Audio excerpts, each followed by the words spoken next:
제가 이번에 그림 그릴 때 넷플릭스에 있는 포켓몬스터 극장판 뮤츠의 역습을 봤거든요. 뮤츠의 역습 보셨나요 다들? 아, 몇 명은 모르는구나. 간단하게 무슨 내용이냐면 포켓몬 세계에 신비한 힘을 가진 뮤라는 전설의 포켓몬이 있어요. 근데 어느 날 포켓몬 연구원들이 뮤의 DNA를 발견을 합니다. 그리고 연구원들은 뮤의 DNA를 가지고 뮤츠라는 최강의 몬스터를 만들어냅니다. 연구소에서 깨어난 뮤츠는 질문을 하죠. 응애, 내 부모님 어딨어? 그러면 이제 연구원들이 막 둘러대요. 아, 그 부모라고 해야 되나? 그 저기 뮤 보이지?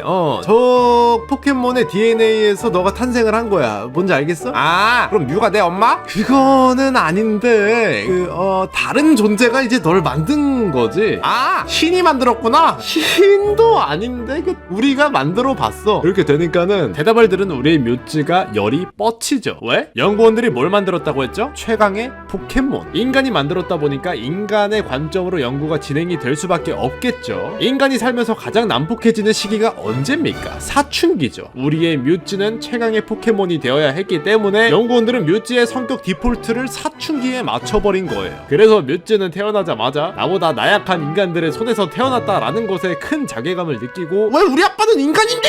하면서 이제 문을 닫고 나갑니다. 표현은 이제 문을 닫고 나갔다고 했는데 실제로는 연구소를 개박살내고 나가요. 그리고 나서 뮤츠는 고뇌하죠. 어라? 나 누구? 나 왜 태어났지? 하는데 이 질문에 대한 대답이 인간으로 향합니다. 난 낳아달라고 한 적도 없는데 누가 나 낳아달래?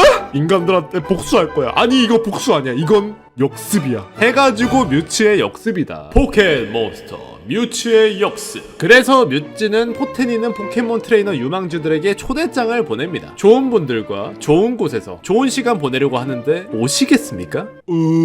네. 하면서 지우도 파티를 참석하게 됩니다. 파티 장소는 뮤츠가 태어난 연구소가 있던 섬. 거기에 성을 세우고 사람들을 초대합니다. 그런데 이제 아무나 막 오면은 안 되니까 어중이 떠중이를 걸러내기 위해서 뮤츠가 주변에 태풍을 만듭니다. 뚫고 오는 사람만 인정한다 하는 식으로 말이죠. 그렇게 태풍을 각자의 방법으로 뚫고 도착하는 트레이너가 지우 포함 4명이 있는데 여기서 이 극장판에 부제가 등장을 합니다. 포켓몬스터 뮤츠의 역습. 피존2 혐오. 지우가 와가지고 먼저 와있던 3명한테 말을 걸어요. 너희들 어떻게 왔니? 나는 갸라도스를 타고 왔어. 와, 갸라도스? 나는 이걸 타고 왔지. 오, 누나 이쁜데요? 이렇게 한마디씩 거들거든? 근데 어떤 애가 갑자기 옆에서 나 피존2 타고 왔어 하니까 개무시해. 물어본 사람? 하면서 머쓱, 피존2, 피쓱. 아무튼 그러고 나서 뮤츠가 등장을 합니다. 뮤츠는 미리 복제를 해둔 포켓몬들을 가지고 와서 자리에 모인 포켓몬 트레이너들과 배틀을 해서 전부 다 압도적으로 이겨버리고는 말을 하죠. 가짜도 못 이기는 오리지널들 시시하구만. 그리고는 자신이 만든 다크다크 슈퍼 짱짱 마스터볼로 트레이너들이 가져온 포켓몬들을 강제로 납치를 하기 시작하죠. 근데 여기서 우리의 지우가 재빨리 자신의 포켓몬들을 몬스터볼에 넣기 시작합니다. 몬스터볼은 안전하니까. 근데 뮤츠가 뭘 만들었다고 했죠? 다크다크 슈퍼 짱짱 마스터볼. 다크다크 슈퍼 짱짱 마스터볼이 지우에게 다가와서 묻습니다. 손님, 몬스터볼에 담아서 즐겨보시겠습니까? 네. 그렇게 지우의 몬스터볼은 다크 마스터볼에게 몬스터볼 째로 빼앗기고 맙니다. 하지만 다른 포켓몬 다 뺏겨도 피카츄 뺏기는 건 못 참는 우리의 지우가 다크 마스터볼이 피카츄를 뺏어가는 걸 보자마자 눈이 뒤집혀서 마스터볼 눈탱이를 밤탱이로 만들어서 포켓몬들을 모두 구출시키고 뮤츠를 향한 유쾌한 반란을 일으키죠. 그리고 이 과정에서 뮤츠의 오리지널 격인 뮤가 찾아와서 뮤츠에게 시비를 겁니다. 야, 이 짝퉁아, 옥상으로 올라와 한판 붙자! 해서 뮤츠와 뮤도 싸움을 하게 됩니다. 어찌저찌 싸움이 진행이 되다가 어느 순간 다들 현타가 옵니다. 야, 이게 다 무슨 소용이냐? 하면서. 그래서 다들 때리는 척 하면서 눈치만 봐요. 왜? 아직 뮤츠랑 뮤는 싸우고 있으니까. 그래서 지우가 총대를 메고 학교 짱들을 말리러 갔다가 싸움에 휘말려서 돌이 되어버리고 맙니다. 이 모습을 본 피카츄가 돌이 되어버린 스토누에게 가서 100만 볼트 찜질을 해줍니다. 일어나라고. 얘도 정상은 아니야. 사람 몸을 100만 볼트가 훑고 지나갔는데 일어날 수가 있겠냐고. 아무튼 눈물겨운 지우의 희생을 본 포켓몬들이 하나둘씩 눈물을 흘리고 결국 돌이 되었던 지우가 다시 인간으로 돌아오고 뮤와 뮤츠도 화해를 하면서 영화가 끝이 납니다. 뭐 대충 이런 영화인데 근본이죠. 근본이야. 여러분들도 뭐 짱구는 못 말려 극장판 보는 느낌으로다가 뮤츠의 역습도 나중에 시간 나면 한번 보세요. 예. 아, 그리고 하나 더. 중간에 피카츄가 뮤츠한테 나대는 장면이 하나가 있는데 그때 뮤츠가 염력으로 피카츄를 날려버려요. 근데 그걸 본 지우가 몸을 날려서 피카츄를 받아내는데 만약에 뮤츠가 피존2를 날렸어도 지우가 몸을 던져서 받아냈을까요?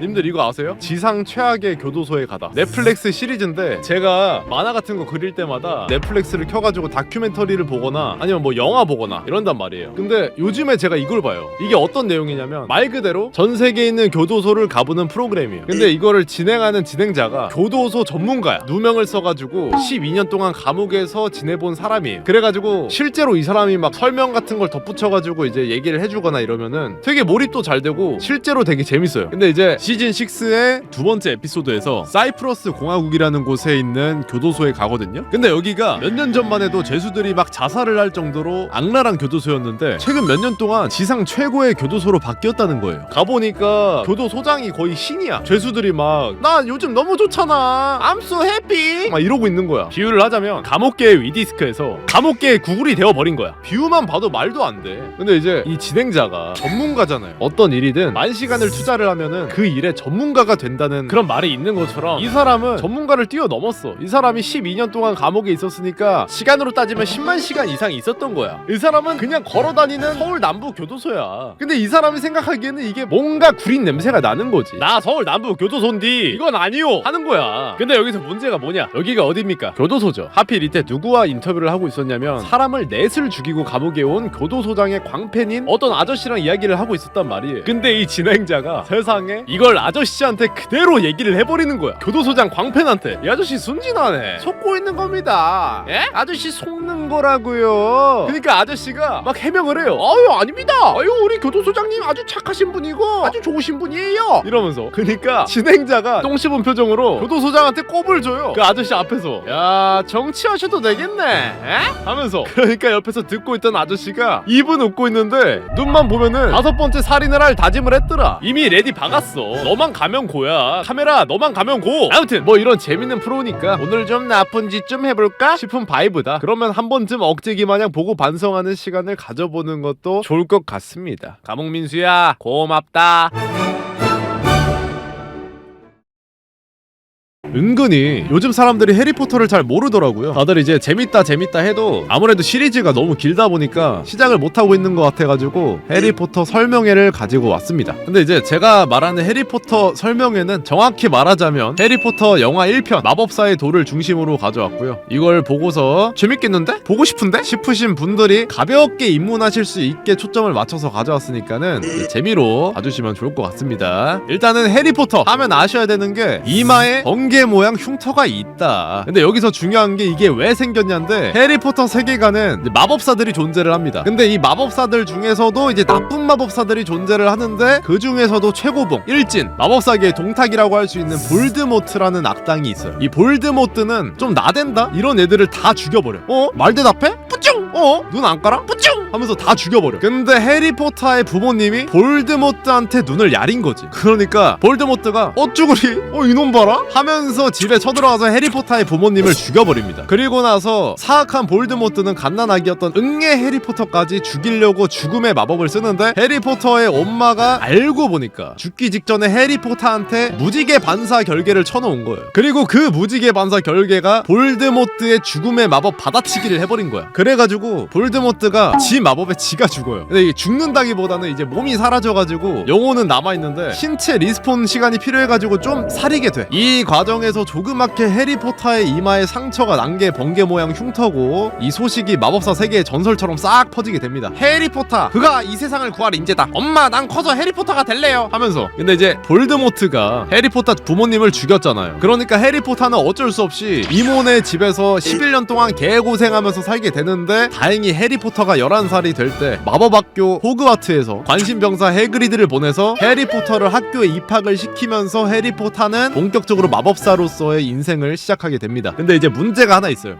호그와트에는 문방구가 없어. 그래가지고 1년치 준비물을 싹 다 사가지고 가야 돼요. 올빼미, 지팡이, 교복 이런 거 다. 우리로 치면은 하드보드지, 크레파스, 소고 이런 거 1년치 싹 다 사가지고 들어간 거야. 그래가지고 이제 학교에 가기 전에 해그리드랑 마법사들의 동대문 시장 다이애건 앨리에 가는데 여기서 해리포터는 은행에 들러서 부모님이 자신에게 남긴 유산을 받고 해그리드는 호그와트 교장쌤이 겸사겸사 은행 가는 길에 은행에 맡겨뒀던 초강력 매직 아이템 마법사의 돌도 찾으라고 해서 그 그것도 겸사겸사 찾아갑니다. 이 마법사의 돌이 이게 이 에피소드의 메인 아이템인데 나중에 다시 토킹 어바웃 하기로 하고 더 중요한 얘기로 돌아갑시다. 더 중요한 얘기 바로 해리포터 부모님이 남겨주신 유산. 이게 왜 중요하냐? 유산이 좀 많아. 제가 볼 때 해리포터는 여기서 각성을 해요. 해리포터가 볼드모트랑 싸우면서 각성을 한 게 아니야. 여기서 얘는 이미 각성을 했어. 현실에선 이모한테 구박받던 내가 사실은 세상을 구할 초엘리트 영 캐시머니 해리 더 포터? 이런 거를 이때 깨닫고 이때부터 슬슬 이막 가고 흉터 내보이면서 다녀. 흉터 보이라고. 그러면 막 흉터 본 사람들이 막 와 해리포터 아이가? 와 흉터 봐라 씨다 씨 하는데 이때부터 내심 이런 걸 즐긴 것 같아요. 아무튼 이후에 준비물도 다 사고 이제 학교에 가는 마법사들의 기차를 타면서 여기서 평생 동안 절친으로 지낼 론 위즐리 그리고 헤르미온느를 여기서 만나서 친해지게 되면서 호그와트 어린이 탐정단이 여기서 결성이 됩니다. 그리고 나서 마법학교 호그와트에 가서 수업도 듣고 하면서 지내는데 어느 날부터 갑자기 학교가 시끌벅적해. 지하 감옥에 있던 트롤이 막 풀려나가지고 난리도 치고 학교 뒷산에서 유니콘 피 빨아먹는 괴한도 나타나고 하면서 되게 학교가 시끌벅적해집니다. 근데 우리의 호그와트 어린이 탐정단이 이 모든 게 다 리스폰을 앞당기려는 볼드모트의 사악한 계략이었다는 것과 볼드모트가 노리는 게 은행에서 해그리드가 찾았던 마법사의 돌이라는 것을 알아채면서 호그와트 교수의 몸에 기생하고 있던 볼드모트를 찾아내서 해리포터가 멋지게 물리치면서 성공적으로 볼드모트의 리스폰 시간을 늘리게 되고 다시 평화가 찾아오면서 영화가 끝이 납니다. 스포 방지를 위해서 자세한 중후반 내용은 이 정도로만 설명을 하겠습니다. 내용은 대충 이렇지만 재밌어요. 해리포터 마법사의 돌은 내용이 다가 아니야. 해리포터 마법사의 돌은 우리의 동심을 깨워주는 장면들이 굉장히 많아서 그런 곳에서 의미가 더 커진다고 생각을 합니다. 뭐 예를 들면은 뭐 아까 간단하게 넘겼던 마법사들의 동대문 시장 다이애건 앨리로 가는 장면도 평범하지가 않아. 내가 말만 저렇게 건조하게 했다고 해가지고 뭐 66-4번에서 720번 환승해가지고 갔습니다 이런 게 아니라 어떤 가게에 들어가. 그 가게 뒤쪽 벽에다가 해그리드가 갑자기 지팡이로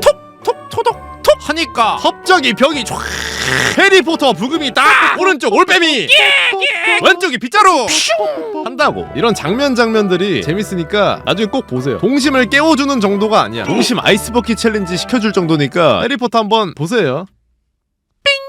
따따따따따따따따 슬램덩크 영화를 보고 왔습니다. 인스타 스토리에 올린 것처럼 슬램덩크 영화를 보고 왔는데 저는 솔직히 말해서 안 보려고 그랬거든요. 3D라서. 나는 여태까지 3D 만화 영화 보면서 만족을 한 적이 없었어. 그래가지고 굳이 안 보려고 그랬는데 친구들이 막 호들갑을 떨어. 호들갑. 너 꼭 봐라! 이러길래 이제 반신반의하면서 보러 갔는데 결론부터 말씀을 드리자면 보기를 잘했다. 3D 기술은 흠잡을 곳이 없었고 중요한 건 내용인 것 같은데 뭐 일단은 만화책으로 슬램덩크를 다 보고 간 입장에서는 좋은데 아쉽다. 왜냐면 슬램덩크가 만화에서는 강백호를 중심으로 31권이 써졌단 말이야. 근데 영화에서는 송태섭을 중심으로 이야기가 전개되기 때문에 빠지는 명대사들이 굉장히 많아요. 좋아합니다. 이번엔 거짓이 아니라고요. 부터 해가지고 그래 난 정대만 포기를 모르는 남자지. 넌 가자미다. 이런 게 싹 빠져요. 근데 솔직히 이해는 됩니다. 송태섭이 주인공이니까. 그리고 솔직히 저런 명대사 하나하나 다 살리려면 힘들긴 해. 구조가.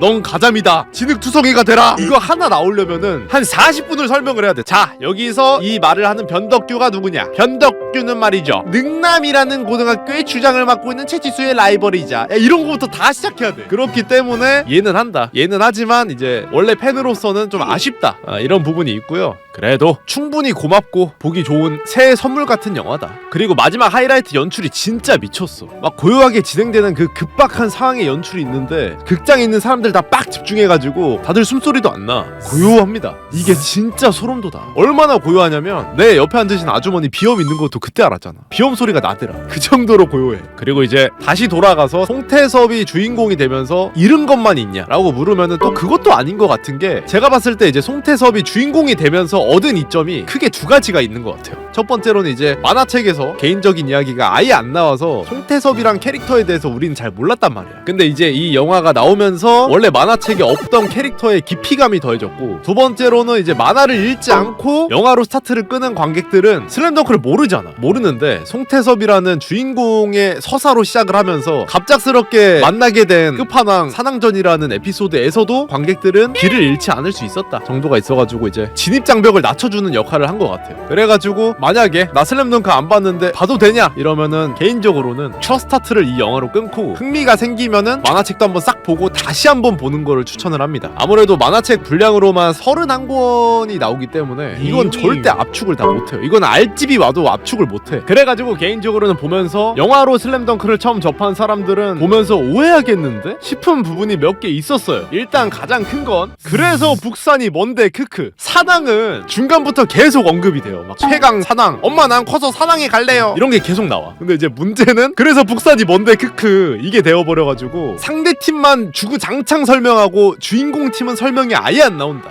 그런 느낌이야. 스카이림 처음 시작할 때 밑도 끝도 없이 마차에서 그냥 죄수로 시작을 하잖아. 약간 그런 느낌이야.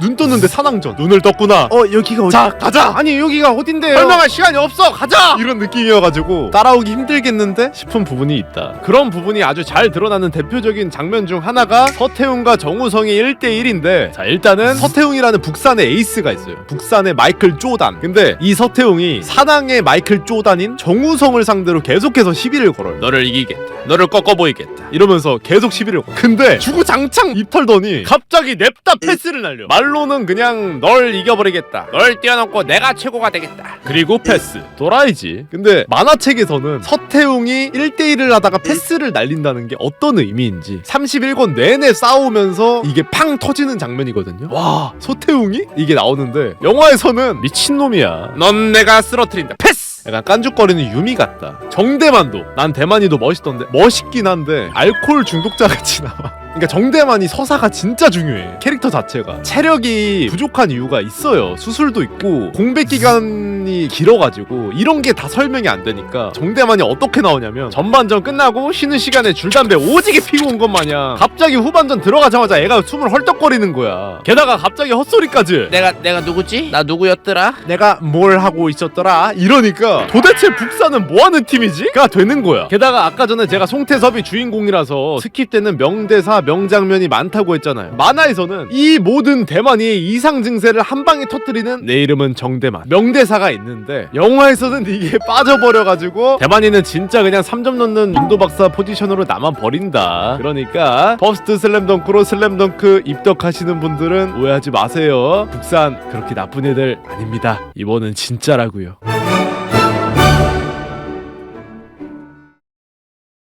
이틀 전 금요일 저녁에 화제의 인어공주 영화를 보고 왔습니다. 그래가지고 할리 베일리 주연의 인어공주에 대해서 조금 얘기를 해볼까 합니다. 일단은 인어공주 내용은 다들 아시나요? 워낙 유명한 작품이긴 한데 동시에 오래되었다 보니까 내용을 까먹으신 분들을 위해서 간략하게 짚고 넘어가 보자면, 바닷속에 인간 세계를 동경하던 막내 인어공주 에리얼이 살았었는데 어느 날 바다에 빠진 인간 왕자를 구해주게 돼요. 그런데 그 구조작업 도중에 마취가 덜 된 왕자가 살짝 깨버려.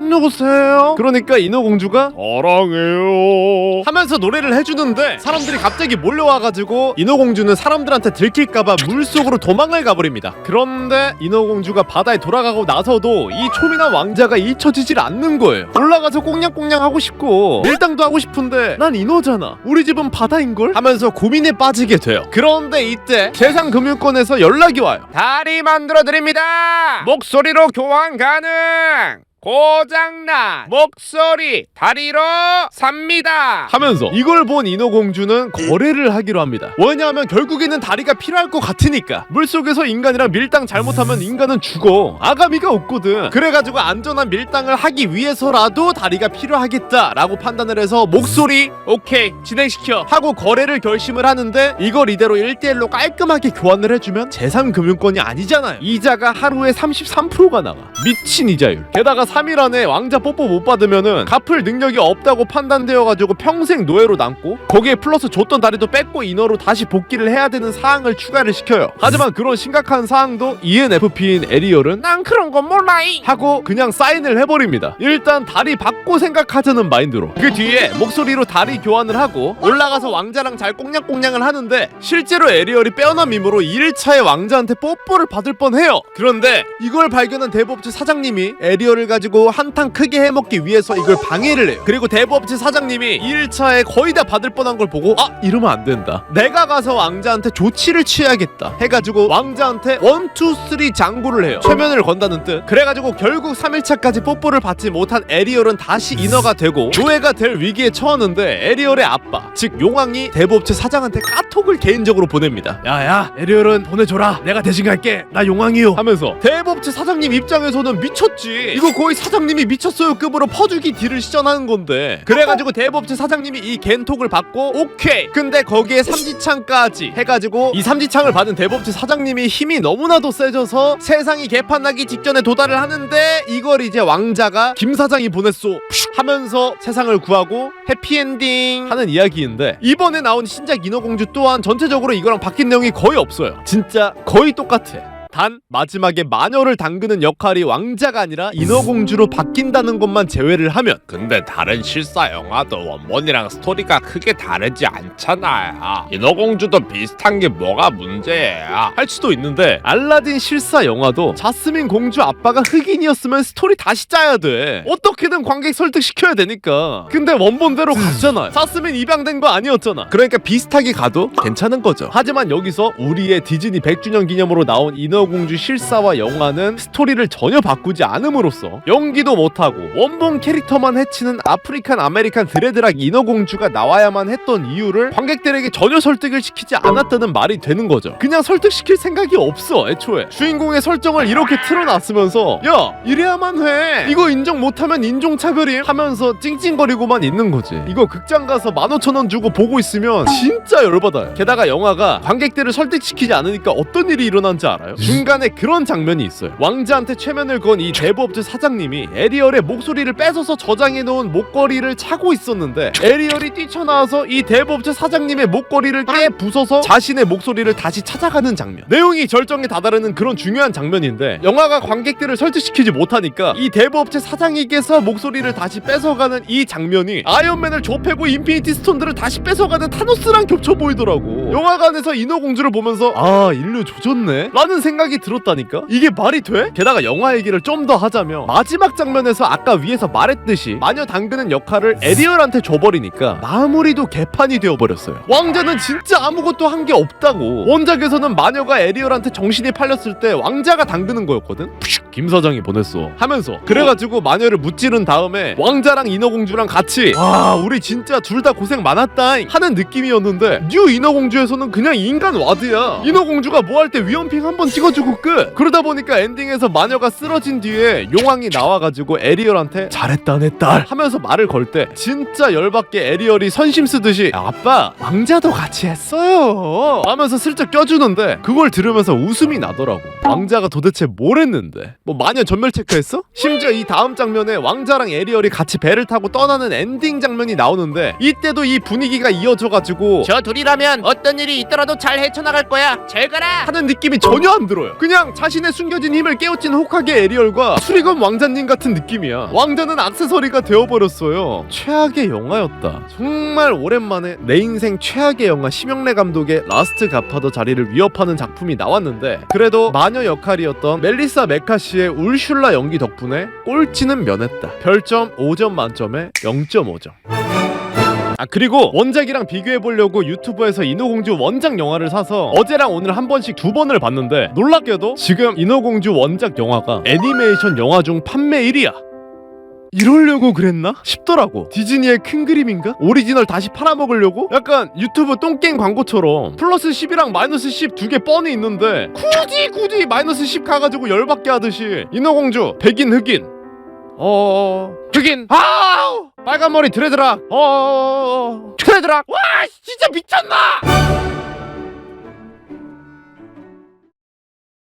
디즈니의 곰돌이푸 저작권 만료로 인해서 나오게 된 비극적인 작품 곰돌이푸 피와 꿀입니다. 첫 시작은 만화로 가볍게 상황 설명을 하면서 시작을 하는데, 곰돌이푸, 피글렛, 이오루, 부엉이 토끼 그리고 인간 크리스토퍼가 사이좋게 지내다가 시간이 지나면서 크리스토퍼가 어른이 되고 동물 친구들을 떠나면서 크리스토퍼가 가져다주는 음식들로 연명을 하던 이 동물 친구들이 굶게 되는데, 굶다가 참다 못한 동물 친구들이 결국에는 이오루를 잡아먹고 흑화를 하게 된다 라는 내용입니다. 인간을 경멸하고 다 죽여버리겠다면서 말이죠. 근데 여기서 잠깐 스탑. 왜 니들이 그래? 난 여기서부터 엥? 싶었어요. 영화 시작한 지 2분도 안 됐는데 벌써부터 한번 일시정지 눌렀어. 그니까 따져보자면 프리저가 크리딩을 죽였어요. 그럼 열받은 손오공이 슈퍼사이언이 되어야지 왜 슈퍼 프리저가 되는 거임? 크리스토퍼가 안 오면 나가서 먹을 걸 구해. 누가 보면 크리스토퍼가 애들 수갑 채워놓고 떠난 줄 알겠어. 심지어 얘네 나중에 영화 보면 운전도 할 줄 알아요. 근데 도대체 왜 그렇게 화를 내는 거냐고. 차 운전해서 홈플러스 간 다음에 장 봐서 요리해 먹어. 부대찌개 이런 거 해가지고. 그런데 알고 보니까 영화 제작비가 단돈 1억 3천이더라고요. 아! 어쩐지 그제서야 퍼즐이 맞춰지더라고. 아니 오히려 이오르가 죽은 게 합리적이다라고까지 생각이 바뀌었어요. 왜? 제작비가 1억이니까. 일단 제작비가 적으면 머릿수를 줄이는 게 좋잖아요. 근데 곰돌이프랑 피글렛은 솔직히 손오공이랑 베지터라서 빼기 좀 그렇고 부엉이랑 토끼는 안 나와. 실제 영화에선 그냥 앞에서만 대충 떼어주는 역할이야. 천진반 차오지 같은 애들이죠. 그에 반해서 우리의 이오르는 애매한 피콜로다. 생긴 것도 특색 있어가지고 준비하려면 돈도 많이 드는데 손오공 베지터 혹은 천진반 차오지 죽일 바에 팬층도 입지도 애매한 피콜로를 썰자 해가지고 요 하나 썰고 당한 게 이오르였구나 라고 생각을 하면 굉장히 합리적입니다. 왜? 제작비가 1억이니까. 그렇게 정리를 하고 다시 스토리로 돌아와서 이어가자면 이오르를 잃은 슬픔 괄호 열고 지들이 먹음에 의해서 흑화를 한 푸와 피글렛은 결혼을 하고 친구를 보러 다시 돌아온 크리스토퍼를 납치를 하고 크리스토퍼의 아내를 죽여버립니다. 그리고 그 이후 푸와 피글렛이 지내던 그 100에이커 숲에서 사람들이 실종되고 숲에서 훼손된 시체들이 나온다는 신문기사나 뉴스 소식들이 막 들려오는 장면이 나오면서 등장을 하는 게 이 영화의 진짜 주인공 마리아인데, 이 마리아에 대해서 설명을 하자면 평소에 어떤 미친 스토커한테 스토킹을 당하면서 상당한 정신적 스트레스가 많이 쌓인 상태예요. 그래가지고 우리의 마리아는 이제 정신과 상담을 받게 되는데, 이때 이 상담사가 마리아 편하고 안전하다 생각되는 곳에서 좀 쉬다 오는 거 어때? 라면서 제안을 하는데, 그 말을 들은 마리아가 휴, 알겠어요. 마침 제가 그 조건에 딱 맞는 곳을 알아요. 하면서 가는 곳이 어디냐? 100에이커우드. 뉴스에서 사람이 사라져요. 시체가 발견됐네요. 피 냄새가 진동을 합니다. 하면서 난리를 떨던 그 100에이커우드라고. 예시를 들자면 해리포터가 번아웃이 와서 힐링하러 아즈카반에 가는 느낌인 거예요. 말도 안 되는 거야. 근데 이것도 이해가 됩니다. 제작비가 1억이니까. 아무튼 마리아는 그렇게 힐링을 하러 친구 4명과 100에이커우드로 놀러가게 되는데, 도착을 하더니 갑자기 친구 중 한 명이 와서 핸드폰을 걷어. 아니 핸드폰을 왜 갑자기? 하는데 핸드폰 걷는 친구가 어떻게 커버를 치냐면, 야 나만 믿고 한번 줘봐. 야 진짜 너무 재밌어서 핸드폰 없다는 것도 잊어버릴걸? 하는데, 이렇게 억지로 핸드폰 걷은 다음에 뭐 하는 줄 알아요? 힘든 여주인공 이야기 들어주기. 진짜 재밌네. 핸드폰 생각 안 나긴 하겠더라. 집에 갈 생각밖에 안 나니까. 그런데 이 와중에 이제 친구 라라가 우리 곰돌이푸와 피글렛에게 발각이 되어서 죽습니다. 그리고 이 모습을 본 마리아와 친구들이 혼비백산하면서 집으로 도망쳐 들어오고, 다들 이렇게 된 이상 집에 무기가 될 만한 것들이 있는지 찾아보기로 결정을 하고 둘둘씩 흩어지는데, 이때 마리아가 또 무엇을 꺼내느냐? 자기 가방에 가져온 권총을 꺼내요. 얘도 또라이야. 힐링하러 온 캠핑장에 권총을 들고 왔어 얜. 근데 막상 또 이 총 들고 곰돌이푸를 발견하는데 마리아는 안 쏘고 숨어버려요. 왜 죽는 거야? 야 너가 줄래야. 네 손에 들려있는 걸로 땡 하면 된다니까? 제가 죽을 차례임. 근데 이것도 이해가 되긴 해요. 제작비가 1억이니까. 아무튼 그렇게 진짜 눈 뜨고는 못 봐줄 죽음의 티키타카, 우리 집에 왜 왔니가 시작이 됩니다. 쫓다가 쫓기다가 우리 집에 왜 왔니 왜 왔니 왜 왔니, 살인하러 왔단다. 그리고 이 과정에서 마리아 친구 전부와 피글렛이 죽어요. 그리고 그 와중에 마리아는 이제 납치되어 있던 크리스토퍼를 발견해서 구해주고, 크리스토퍼는 또 그 와중에 자기가 풀을 막아보겠다고 나대기 시작합니다. 왜? 얘가 풀랑 피글렛이 하는 거 보니까 자기는 안 죽이는 거 알았거든. 뭐야? 채찍찜질 좀 하다가 놔두네? 하면서 이제 소리내는 와드 정도의 역할로다가 풀을 따라다니면서 귀찮게 하기 시작하고, 마리아는 그 기회를 봐가지고 마침 그때 산을 지나는 건장한 남자 3명이 탄 트럭을 발견해가지고 도움을 요청을 하는데, 이 건장한 남자 3명이 또 그냥 마리아 태워서 가면 될걸. 내가 아차산 맥그리건디 이 주먹으로다가 그놈을 혼쭐을 내버리고 쇼 하고 내려가지고 다들 푸한테 괜히 덤볐다가 아차 하고 인생사에서 하차를 하시는데, 이때 이제 마리아는 뭘 하고 있냐? 트럭에 앉아서 이걸 구경하고 있어요. 싸움 구경은 진짜 못 참겠나봐. 세계의 대결 이걸 어떻게 놓지? 하면서 목숨 걸고 1열에서 보고 있다가 결국에는 푸한테 잡혀서 마리아까지 죽고, 그 후에 크리스토퍼까지 잡혀가지고 얘는 죽진 않고 집가서 롤 듀오 돌린답니다. 롤 듀오는 사실 뻥인데 뭐가 중요합니까? 힐링하러 살인숲에 권총 들고 들어가가지고 살인마랑 우리 집에 왜 왔냐 하는 영화인데 뭐라도 했겠지. 젠가라던가 진실게임이라든가 그리고 뭐 후속작이 나온다고 얘기를 듣긴 했는데 뭐랄까 봐야 되나. 이거 조회수 잘 나오면 보긴 할 텐데 그렇다면 차라리 조회수가 안 나왔으면 좋겠다 하는 수준의 영화였습니다. 인어공주 보실래요? 곰돌이프 피와 꿀 보실래요? 전 죽을게요.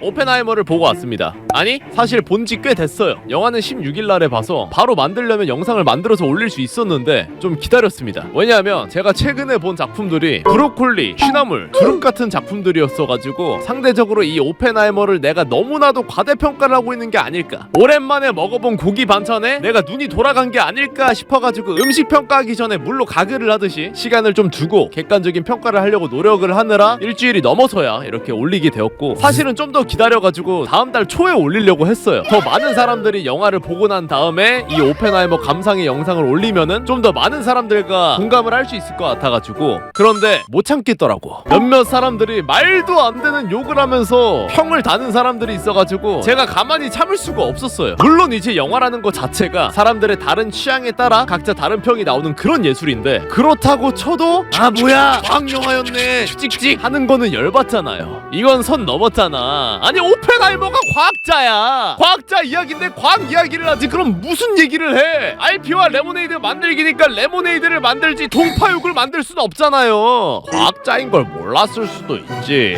그러면 가만히 있어 좀.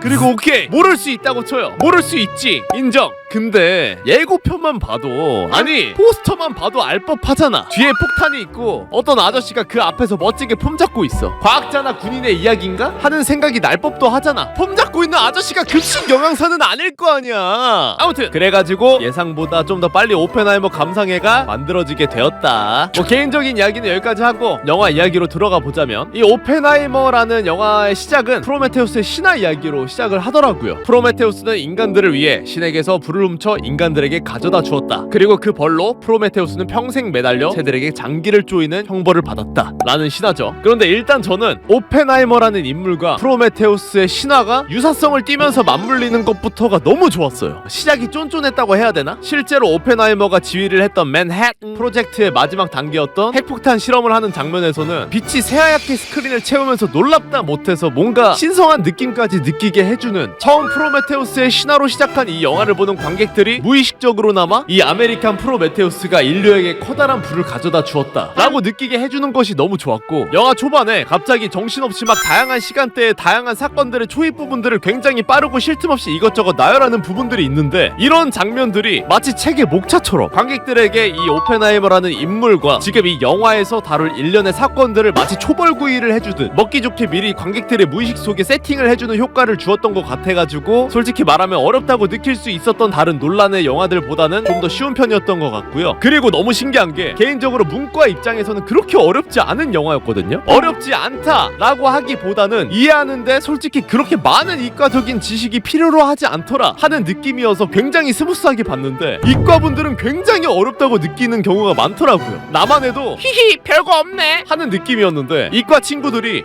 대단하다, 그럼 너 이것도 알아들었어? 하면 몰라 하는 입장으로 나뉘는 게 되게 신기했어요. 그만큼 이제 아는 만큼 더 보이는 그런 깊이감 있고 디테일한 영화라는 뜻이겠죠. 인터스텔라 보다가 잔 사람이 봐도 괜찮을까? 아 괜찮아요. 오펜하이머 보다가도 잠들 수도 있는데 걱정하지 마세요. 깨워줄 거야. 아니 나 혼자 볼 거야. 그니까 핵이 깨워줄 거야. 핵이.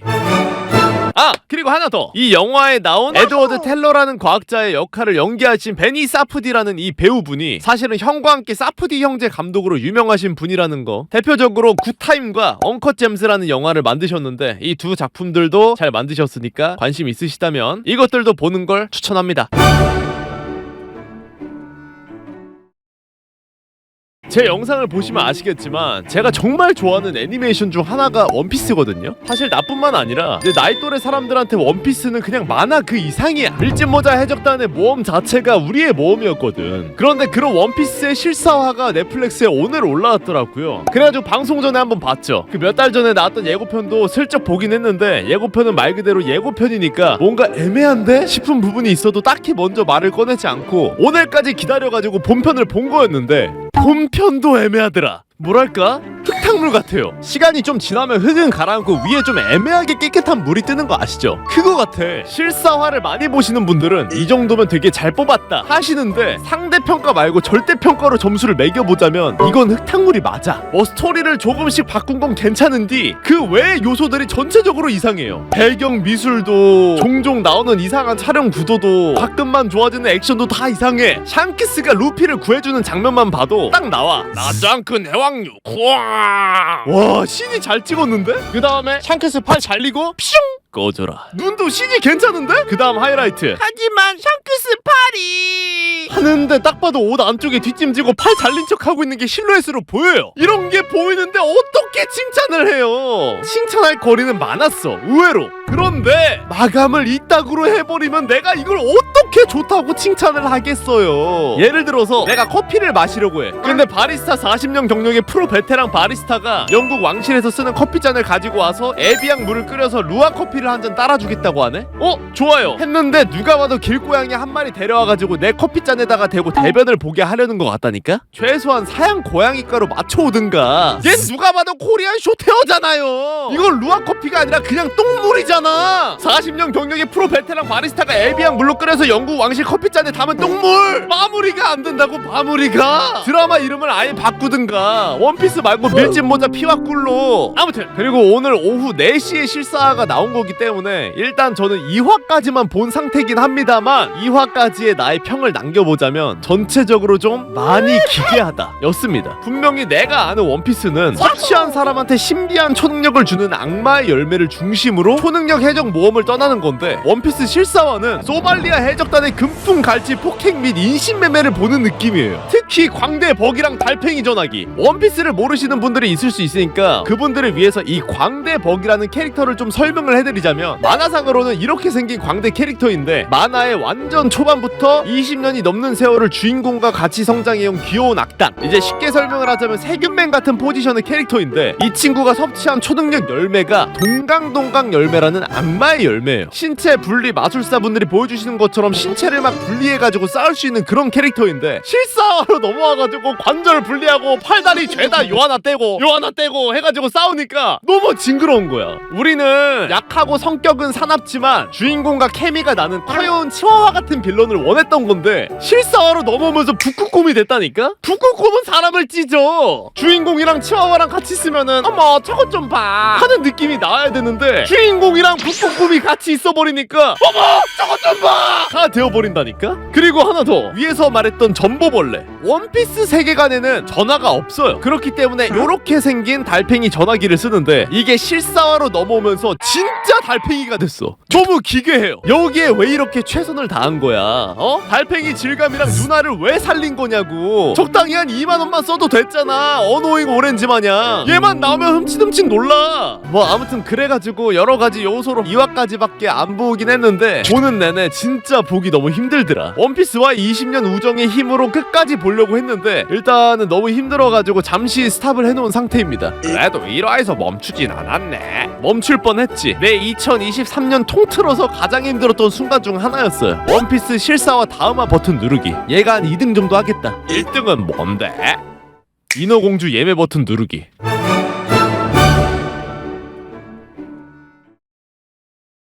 아이들이 해리포터에 열광할 때 어른들은 반지의 제왕에 열광을 했었죠. 물론 유치원생이던 춘용이도 그 사이에 껴서 소리 지르고 있긴 했는데 뭐 아무튼 해리포터도 입문자용으로 설명회를 만들었는데 반지의 제왕을 빼놓긴 좀 그래서 준비를 해봤습니다. 반지의 제왕 3부작 중 첫 번째인 반지 원정대. 일단 반지의 제왕은 권력의 반지가 탄생을 하면서 이야기가 시작이 됩니다. 엘프가 3개, 난쟁이가 7개, 인간이 9개를 나눠서 가지게 되는, 쉽게 말하면 이제 버프 달린 우정 반지가 세상에 있었는데 암흑군주 사우론이 그 모든 권력의 반지를 조종할 수 있는 절대 반지를 만들어버려요. 다른 애들이 히히 우리 반지 짱이다 할 때 뒤에서 음침하게 사우론이 내 반지가 니들 반지보다 무조건 2배 더 쌤 하면서 밸런스 붕괴급 반지를 착용하고 중간계를 지배하려 드는데 이걸 이제 우정 반지 크루가 모여서 막아내요. 그리고 이때 막타를 친 인간 쪽의 왕자 이실두루가 이 절대 반지를 차지하게 되는데 알고 보니까 이놈이 보통 반지가 아닌 거예요. 얘가 막 자아가 있어가지고 막 주변 사람들을 끊임없이 홀리는 거야. 야 띠 하면서 왜? 반지 입장에서는 열받잖아요. 사우론이라는 베벌리 힐즈의 대저택에서 살다가 갑자기 이실두르라는 차이나타운에 와서 살라니까. 나? 지금 나보고 차이나타운에서 살라고? 하면서 주변 사람들한테 띠띠띠 하고 홀리기 시작해요. 혼란을 틈타 이실두르한테 빠져나와서 사우론한테 돌아가야 되니까. 그래가지고 끊임없는 띠베의 머리가 어질어질해진 주변 사람들이 결국에는 이실두르를 배신해서 죽여버리고, 반지도 그 틈에 자연스럽게 이실두르의 손을 빠져나와서 어디론가 흘러 들어가게 되는데 그게 어디냐? 골룸의 동굴이에요. 차이나타운에서 살기 싫다고 띠 한 번 했다가 의정부역 4번 출구와 벤치로 가버린 거야. 여기선 띠 해봤자 아무도 안 와. 얘밖에 없거든. 사랑해 골룸. 하루 종일 이 말만 400번씩 하는 골룸밖에 없어가지고 탈출이 안 되는겨. 그래가지고 어쩔 수 없이 절대 반지는 벤치에서 노숙을 하면서 오랜 세월 동안 힘들게 생활을 하다가 어느 날 어찌저찌 의정부역 4번 출구 골룸의 소나기를 벗어나게 되는데, 이때 이 반지를 주게 된 사람이 누구냐면 바로 오늘의 주인공 프로도의 삼촌인 빌보 베긴스입니다. 여긴 그나마 좀 나아요. 한 용인 정도. 공기도 괜찮고 살만해. 침대도 있어. 이게 포인트. 그래가지고 이제 반지가 좀 조용히 지내게 되는데, 어느 날 이 빌보 베긴스의 생일을 맞이해가지고 동네에서는 잔치를 준비하고 호빗 담당일진 간달프라는 마법사도 찾아와요. 근데 간달프가 빌보를 보니까 막 좀 이상해. 애가 막 평소랑 다르고 막 어딘가 들떠있는 것 같아가지고 열받아. 뭐야 얘 왜 이래? 벌 맞았나? 하다가 간달프가 이 절대 반지의 존재를 알게 됩니다. 그래가지고 빌보한테 이 반지를 뺏어가지고 추후에 세상을 악으로 물들일 절대 반지를 이게 만들어졌던 운명의 산에 있는 용암에 넣어서 완전히 세상에서 없앨 계획을 세우게 되는데, 하필 이 운명의 산이 적진의 뒷마당에 있는 거예요. 이 세상에서 가장 위험한 장소 탑3 안에 드는 곳인 거야. 술이나 판례 운명의 산인 거지. 그래가지고 간달프가 없애긴 해야 되는데 쫄리네 하면서 줄담배를 태우고 있는 와중에 우리의 주인공 프로도라는 호빗이 집에 들어옵니다. 히히 필보 삼촌 어디 갔어요? 하면서, 그리고 그때 간달프한테 한 가지 묘수가 떠오르죠. 쟤한테 짬 때리면 되겠다. 그래가지고 간달프한테 설득당한 프로도와 친구들이 반지를 버리러 운명의 산으로 향하게 되는 모험이 시작되는 거죠. 그리고 이 모험을 하는 길에 프로도 일행을 도와줄 아라곤이라는 유능한 인간 전사도 합류하게 되어가지고 같이 길을 떠나게 되는데, 이 절대 반지의 행방을 뒤쫓던 사우론의 부하들이 이들을 찾아가지고 뒤쫓아오게 돼요. 게다가 그들의 칼에 프로도가 맞아버리면서 프로도가 파상풍에 걸려. 근데 이 세계관에서는 파상풍을 치료할 수 있는 건 엘프밖에 없는 거예요. 그래가지고 가던 길 잠깐 멈추고, 야 일단 엘프 병원 좀 가자 해서 엘프 나라에 잠시 들르게 되는데, 이 과정에서 엘프의 왕이 절대 반지와 그들의 임무에 대해서 알게 되고, 이 중대한 사항에 대해서 회의하기 위해서 각 종족별 지휘관들이 모여가지고 대회의를 하게 되는데, 말이 회의지 다들 막 싸우는 거야. 네가 해라, 내가 왜 하냐, 네가 가라 하와이 하면서. 이때 프로도는 의자에 앉아서 히히 그럼 내가 안 가도 되겠다. 하고 구경을 하고 있었는데, 갑자기 어느 순간 두통을 호소하다가 뜬금없이 아우 그냥 제가 갈게요 하면서 나서기 시작해요. 얘가 갑자기 왜 이러지? 하고 봤더니 옆에 앉아있던 간달프가 엘프왕한테 윙크를 하네? 또 너야 간달프. 아무튼 그래가지고 간달프의 계략에 빠진 프로도는 어쩔 수 없이 정식 반지원정대의 일원으로 참여를 하게 되고, 그를 보좌하기 위해서 각 종족별로 좀 친다는 사람들이 모이게 되면서 반지원정대는 프로도 외 호빗 3인 통칭 4드론과 담당일진 간달프, 곤도르 차기 섭정 보로미르, 아라곤, 난쟁이 대표 김리, 요정왕자 레골라스라는 초호화 라인업이 구축이 됩니다. 롤로 비유를 해드리자면 아이언 AD 캐리를 보좌하러 페이커, 초비, 제우스가 붙은 격인 거예요. 근데 이제 넥서스는 프로도만 깰 수 있고, 뭐 아무튼 그렇게 초호화 라인업의 반지원정대가 세상을 구하기 위해서 드디어 운명의 산을 향해서 출발하자마자 간달프가 죽어요. 그리고 지금까지 잠잠했던 절대 반지가 주변에 으리으리한 막 강남, 뉴욕, 런던 이런 애들이 있으니까 슬슬 갈아타고 싶은 거야. 게다가 들리는 말에 의하면은 막 베벌리 힐즈에서 사람도 보냈다네. 얼마 전까지만 해도 벤치에서 자다가 용인 와가지고 침대에 있다고 좋아 죽었는데, 이제는 소미불 말고 오리털 이불도 덮고 싶고 막 근질근질한 거예요. 그래가지고 이 절대 반지가 오랜만에 외쳐봅니다. 띠 하게 되는데, 이걸 들은 보로미르가 흔들리기 시작합니다. 반지원정대 다 같이 점심 먹는데 보로미르 혼자서 막 중얼거려. 냠냠냠 냠냠냠 냠냠냠냠 띠띠띠 쩝쩝충이 아니라 띠띠충이 되어버린 거예요. 그래가지고 애들이 야 미르야 너 띠판 거 아니지? 하는데 얘가 막 아리까리해. 배신한 건가? 아닌가? 막 물어봐도 띠 띠디비딥 띠비디비딥 하면서 막 빠져나가. 그래가지고 애들이 아우 이걸 배신자로 처단해 말어 하고 있다가 그 모습을 지켜보던 사우론의 부하들이 답답해 그냥 죽이셈 하면서 화살을 쏘고, 그걸 맞고 보로미르가 죽으면서 끝나는 게 반지의 제왕 3부작 중 제1탄 반지 원정대입니다. 자세한 디테일이나 세세한 이야기들은 제가 손도 안 든 게 이 정도니까 이걸 보고 혹시나 흥미가 좀 생긴다 하시는 분들이 있으시다면 굉장한 명작이니까 한 번쯤 보시는 거를 추천해드리겠습니다. 반지 원정대 끝!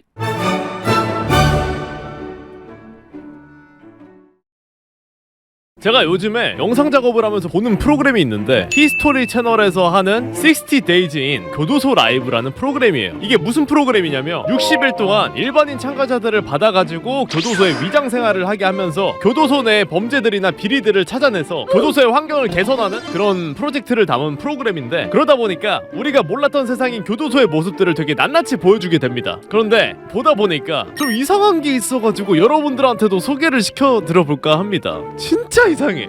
일단 들어봐. 아메리칸 갱스터. 일단 영상은 교도소 아침에 누군가 풋볼 내기에 판돈을 훔쳐가서 누가 훔쳐갔어? 하면서 화를 내는 재소자의 모습을 비추면서 시작을 합니다. 밤사이에 누군가 이 판돈을 건드린 거지. 그런데 선생님이 떠든 사람 나와 한 것도 아니고, 범인이 그렇게 말한다고 순순히 나올 리가 없으니까 일단은 조금 어수선하게 마무리가 되는데, 나중에 시간이 좀 흘러서 알고 보니까 이 교도소 안에 수감되어 있는 블러즈라는 갱단의 단원 중에 한 명이 이걸 훔쳐갔었던 거야. 그래가지고 이 사실을 알아챈 블러즈의 차기 분대장, 그 부분대장 같은 사람이 훔쳐간 애한테 가가지고 이야기를 해요. 조용히 돌려주라고. 다른 사람들 물건을 훔치면 안 된다고. 그랬더니 훔친 애가 막 반발을 하죠. 아니 너가 뭔데 이래라 저래라야 하면서. 그래가지고 이 부분대장이 안 되겠다, 옆동에 있는 분대장님한테 구타 및 가혹행위 해도 되는지 여쭤봐야겠다 하면서 옆동 분대장님한테 가가지고 현 상황을 보고를 합니다. 그랬더니 분대장이 옆동에서 그 이야기를 듣고 막 화내면서 돌려주라고 해요. 안 돌려주면 내가 넘어가서 혼쭐을 내버린다 하면서. 그래가지고 이렇게 분대장이 나서서 사건이 마무리가 되는구나 했는데, 갑자기 부분대장이랑 짬이 얼추 비슷한 부분대장 같은 얘가 그 의견에 반대를 하기 시작합니다. 돌려주지 말자고. 왜? 몰라! 그냥 마음에 안 들어잉. 여기서부터 상황이 어지러워지기 시작하는데, 뭐 아무튼 간에 서로 점점 의견이 엇갈리면서 이 부분대장과 부부분대장 사이에 분위기가 과열이 되기 시작해요. 야, 그래도 돌려줘야지. 야 나도 돌려줘야 따라하지마. 따라하지마 그러면서 둘이 막 싸우기 직전까지 가는 거예요. 아우, 이걸 한 대 줘 말어. 때려봐 그렇게 몇 번을 더 주고받다가 결국에는 이 부분대장이 못 참고 선빵을 한 대 때리면서 싸움이 시작이 돼요. 아우, 못 참겠다 꾀꼬리 하면서 그렇게 몇 대 서로 치고받고 싸우더니 갑자기 옆에서 지켜보던 다른 블러즈 멤버들이 와가지고 막 밟기 시작하는 거야. 그래가지고 나는 보면서 아이고, 분대장이 돌려주라고 했는데도 안 돌려주겠다고 뻗팅기다가 결국에는 다구를 맞는구나 했는데, 알고 보니까 양쪽을 다 패고 있더라고. 부분대장이랑 부부분대장이랑 둘 다. 왜? 몰라! 그게 룰이래. 블러즈라는 갱단은 원래 갱단 멤버가 아닌 다른 사람들 앞에서 싸우면 안 된다는 거야. 그래서 싸움을 누가 부추겼던 간에 그냥 둘 다 공평하게 맞는 거야. 게다가 여기서 포인트는 판돈을 훔쳐간 애도 때리고 있어요. 여기서 한 번 더 어지러워져. 아니, 너는 진짜 때리면 안 되는 거 아니야? 룰인 건 알겠는데 적어도 너는 때리면 안 되는 거 아니야? 네 손에 들려있는 거 그거 판돈이잖아. 얘네들 그것 때문에 치고받고 있는 거잖아 하면서 너무 어지럽더라고. 그냥 이 영상을 보고 있는데 내 뇌가 되게 힘들어하는 게 느껴져. 내 전두엽이 상식에 의거해가지고 반박을 하려고 하는데 이 영상 자체가 그 모든 것들을 부정하는 느낌이라고 해야 되나? 아니 잠깐만, 아니 다굴까지는 그럴 수 있다 칩시다. 근데 그냥 이렇게 둘 다 좁히면 안 되는 거잖아요. 하지만 평등했죠?